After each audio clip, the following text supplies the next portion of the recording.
Hey, I'm Big Jeff from Big Jeff Online. I started all this out of the trunk of my car in Miami, Florida, selling security cameras and other things, and it grew into car audio, which has always been my passion.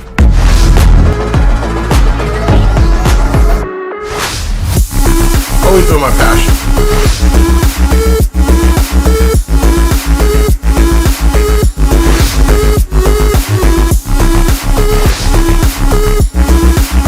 Get bigger and bigger and bigger. Hey, it's Big Jeff coming to you again with another unboxing. This is the Black Diamond DIA-P2000X1D. That means Class D, I'm gonna guess 1 ohm.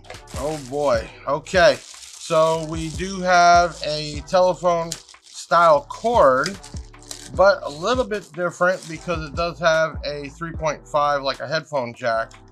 And on the volume knob, which is plastic, does have the Black Diamond logo. I'm not sure if I'm impressed or not impressed when it comes to metal. Does it really matter? You're mounting it if it's metal or plastic. I guess plastic could break easier, but volume knobs normally are mounted and left alone. But looks like the telephone cord plugs in here, and then there must be a 3.5 jack on the amplifier. Let's go a little deeper.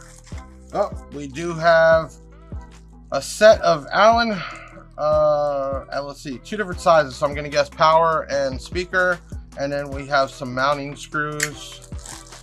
And let's pull, oh yeah, she's got a little weight to her.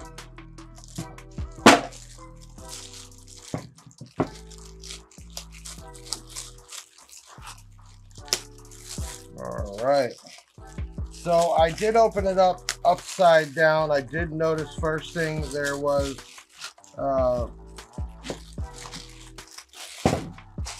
okay, so the bottom of the amp looks like it has a little bit of oil residue. I do know they do that for humidity and other reasons when they're shipping things overseas, so I wouldn't be too concerned. Just wipe that off. But this is vented, so we'll allow some air to get in there, which is a good thing. I'm guessing this is a 2000 watt amp. We'll get into the specs. What I would probably do, just my install days, is some grommets or some way to gap this off your box or whatever you're mounting to, just to allow air to get under here. If you do it flush, then it's sealed up and it has no way to escape. And I like that they did vent it out besides the normal heat sinks to get some fresh air in there. So if you can, I recommend to gap it up maybe 1/8 of an inch, 1/4 of an inch. But let's go ahead and take a look at her. Okay, so really cool. They actually have the logo raised in here. I love the way it looks. It's really clean. It's nice. I don't know why I keep wanting to touch it, but I love that. Over here we do have a clipping light. Let's see if the camera's getting it. Yep. You have a clip, protect, and power. So power obviously is when the amplifier is on. Clipping is when it's getting to that point of distortion, and then protect, obviously that's on the amp is off. So if you have a power and a protect light, normally if you didn't just kill the amp, you can disconnect the power and ground and reconnect, and it will clear itself. Sometimes just shutting the amp on and off with your turn on will work, but that is what that is. Okay, so looking at the one side here, let's see if we can get that. Okay, so it is definitely 0 gauge inputs for power and ground, and it does have 2 speaker inputs. See if the camera can get that, which is good, so you're not trying to shove a bunch of wire in there. You can do 2 speakers. It's a monoblock, so it does not matter. If we look at the other side, okay, so we do have input level, kind of cool. So they do have, and it's the first time you've seen on their amps, a high and low. Well, what does that mean? I'm guessing it's the sensitivity level if you're using like a high level in through your RCAs or a low level.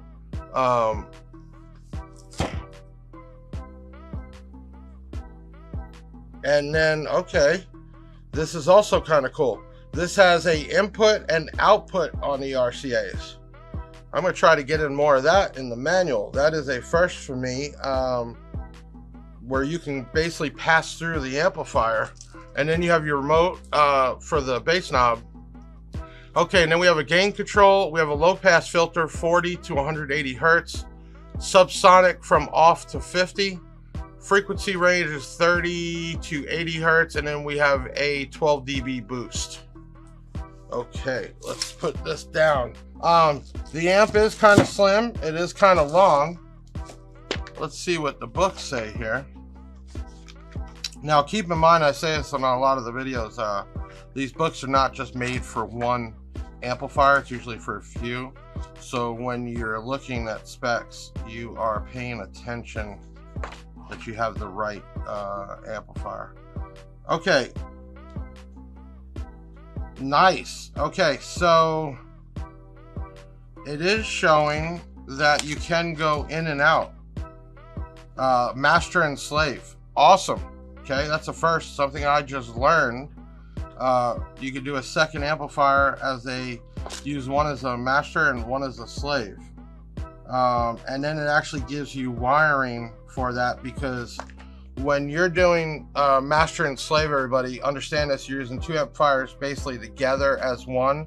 So even on the direction, it shows you if you're hooking up, say, two of these to get double the power, you would need to hook up in a series format on the amplifier. So for instance, it's showing a positive on one amp to the speaker, and then the speaker goes to positive on the other, or excuse me, the negative side of the speaker goes to the positive on the other, and then you basically connect the two negatives from the amp. Okay, so it's a master and slave, and then you should basically double your power. Kind of cool, something that I didn't know they had. Okay, let's look at the actual specs. P2000X1D, that's what we got here. Total peak is 6,000 watts. RMS power is at 1 ohm 2,000. Okay, so that's just with one amp, be 2,000 watts. 2 ohms would be 1,300 watts, and 4 ohms would be 800 watts. Frequency response 10 to 220 hertz. Signal to noise ratio is 95 dB. Your THD is 0.01. Low level input range is 0.2 to 6 volt. High level input, it just says yes. You might want to check with our buddies over there to get a little more info on it. It is a fixed low pass filter, and let's see here. Crossover filter range 40 to 180 hertz. Bass boost, like we said, 0 to 12. And then going down, this is a 1 ohm. I take it back, so we have 0 gauge. I don't know if I said that first. If I did say 4, I'm sorry. They are 0 gauge inputs, and recommended size fuse 200 amp. Okay, so I'm gonna believe this thing is gonna get down. So there's your specs. I will do an update video more about the master and slave, so look for that upcoming. I wasn't even aware of that, so you learn something every day. But overall, I love how you have a clip light on here. I wish they would have done it on the bass knob, but that's fine. Tune the amp right, you don't have to worry. But overall, it's a beautiful looking amp. Here we go, another unboxing with Big Jeff. Until next time.